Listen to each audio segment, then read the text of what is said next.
kung ito ang ikakamatay ng maliit ninyong lingkod at alipin na si Magsaysay, hindi baling mamatay ako dito sa panahon na ito. Papakita ko lamang sa inyo.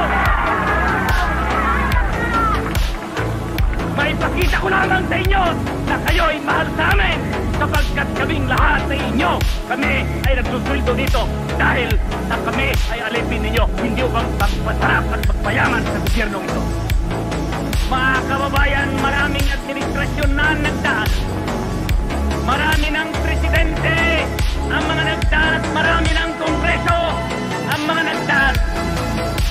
Ngunit yung land reform bill na tinatawag, walang nakakayang gumawa niya.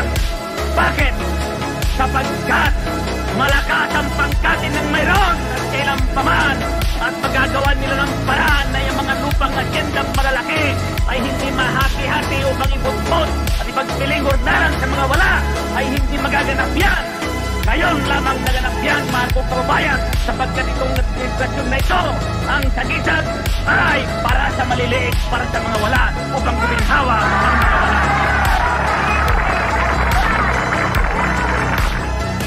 At noong araw ng maliit ninyong lingkod ay sumumpa sa luneta na maglilingkod ng tapat at buong puso at kaluluwa sa bayan, lalong-lalo na sa kapwa niyang maliliit.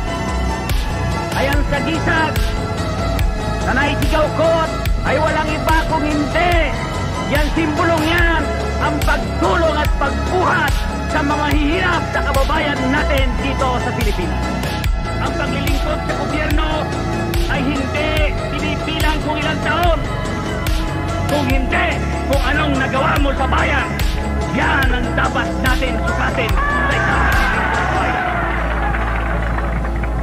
Maaaring maging 40 taon ang isang tao sa gobyerno. Maaaring ako 4 na taon lang, mahal kong kababayan.